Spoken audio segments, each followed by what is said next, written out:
కామారెడ్డి నియోజకవర్గంలోని రత్నగిరిపల్లి గ్రామంలో ఇందిరమ్మ ఇళ్లకు మాచారెడ్డి మండల కాంగ్రెస్ అధ్యక్షుడు నౌసీలా నాయక్ భూమి పూజ చేశారు. ఆయన మాట్లాడుతూ రాష్ట్ర ప్రభుత్వ సలహాదారుడు షబ్బీర్ అలీ ప్రత్యేక కృషితో మండలంలో సుమారు 300 ఇళ్లు నిర్మించబోతున్నామని తెలిపారు. ఇందిరమ్మ ఇళ్లతో ఇక్కడ పండగ వాతావరణం నెలకొందన్నారు. గత 10 సంవత్సరాల్లో ఇలా రత్నగిరిపల్లి చూసినట్టయితే ఒక్క పేదోరికి డబుల్ బెడ్రూమ్ రాలే. మరి ఈరోజు ప్రజాప్రభుత్వం కాంగ్రెస్ ప్రభుత్వం ప్రజాపాలన విధంగా మరి ఆ రోజు అప్లికేషన్ పెట్టుకుంటే ఇలా గుడిసెలు మరి వర్షం పడితే మరి ఏడ ఉండాలో తెలియదు.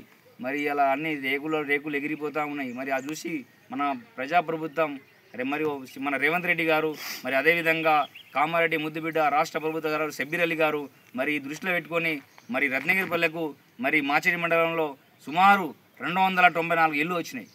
294 ఇళ్ళు అంటే ఆషిమాషి విషయం కాదు. ఇది 294 చకచక ప్రతి విలేజ్లో కూడా మరి ఇల్లు కార్యక్రమాలు నడుస్తూ ఉంటే ఇవాళ నిజంగా కాంగ్రెస్ ప్రభుత్వానికి మరి ప్రజలు అందరూ రుణపడి ఉండాలని చెప్పేసి కూడా కోరుతా ఉన్నాను. మరి త్వరలోనే కూడా ఇంకా కొన్ని రెండో విడత కూడా మనకు ఇల్లు రాబోతూ ఉన్నాయి. అవి కూడా మీరు రాని వాళ్ళు ఎవడు ఆధారపడకుండా బాధపడకుండా వాళ్ళు కూడా రెడీ సిద్ధంగా ఉండాలి కట్టుకోవడానికి చెప్పేసి కూడా కోరుతా ఉన్నాను.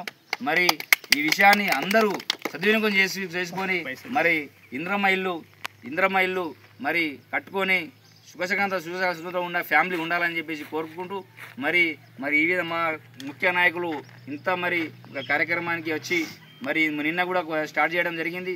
మరి ఈరోజు బంజేపల్లిలో కానీ సోమారంపేటలో కానీ అక్కాపూర్లో కానీ చుక్కాపూర్లో కానీ లచ్చపేటలో కానీ పగలగూడ తండలో కానీ మరి మైసాంచేరు తండ కానీ రాజ్ఖాన్పేటలో కానీ ఏ విలేజ్ చూసినా అన్ని విలేజ్లలో మరి ఈరోజు డబుల్ బెడ్రూమ్ మరియు ఇంద్రమ్మ ఇల్లు చేపడతా ఉన్నాం. కాబట్టి మరి ఈరోజు ఈ వాతావరణం ఎట్లా ఉందంటే ఒక పండుగలాగా వాతావరణం కనిపిస్తూ ఉన్నది ప్రతి విలేజ్లో.